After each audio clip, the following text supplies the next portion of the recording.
ដូចជាអ្នកទៅវិញលើសូពេលមានជួយសន្តាននេះអានេះញ៉ាំបានកីឡានិងល្បែងមានសុវត្ថិភាពចូលអានអត្ថបទរួចឆ្លើយនឹងសំណួរខាងក្រោមកុមារចូលចិត្តលេងល្បែងកំសាន្តផ្សេងជារៀងរាល់ថ្ងៃល្បែងកំសាន្តខ្លះនាំមកនូវភាពសប្បាយរីករាយសាមគ្គីភាពការលូតលាស់ផ្នែកប្រាជ្ញាជាដើមការតែងល្បែងកំសាន្តខ្លះទៀតអាចនាំឲ្យមហន្តរាយដល់ខ្លួននិងបង្កការលំបាកដល់ឪពុកម្ដាយទៀតផងការល្បែងកំសាន្តខ្លះដូចជាការលេងទឹកការឡើងលំឈើលេងគ្រាប់ការលេងគ្រាប់និងទិនផ្ទុះនិងគ្រឿងផ្ទុះអាចធ្វើឲ្យអ្នករបួសពិការឬបាត់បង់ជីវិតចំណែកការលេងបាល់ទះ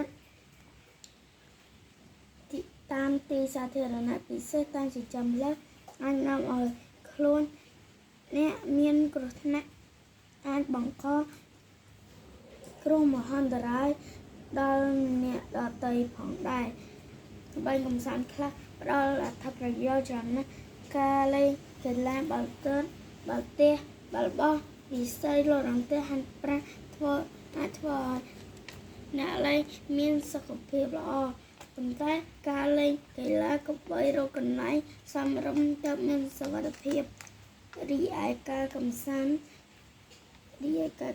ខ្លះទៀតដូចជាការលេងអុកលេងរ៉ែវនិងក្លាស៊ីកូធ្វើឲ្យសប្បាយរីករាយផងរលឹះផ្នែកប្រាជ្ញាផងព្រោះអ្នកលេងត្រូវគិតខំគិតរិះពិចារណារកវិធីលេងដើម្បីយកច័យជំនះលើដៃគូសិស្សានុសិស្សគ្រប់លោកកុំបីខិតខំសិក្សានិងលេងកីឡាដើម្បីទទួលនៅចំណេះវិជ្ជាសុខភាពល្អនិងប្រាជ្ញាស្មារតីភ្លឺថ្លាជំរាបលាអ្នក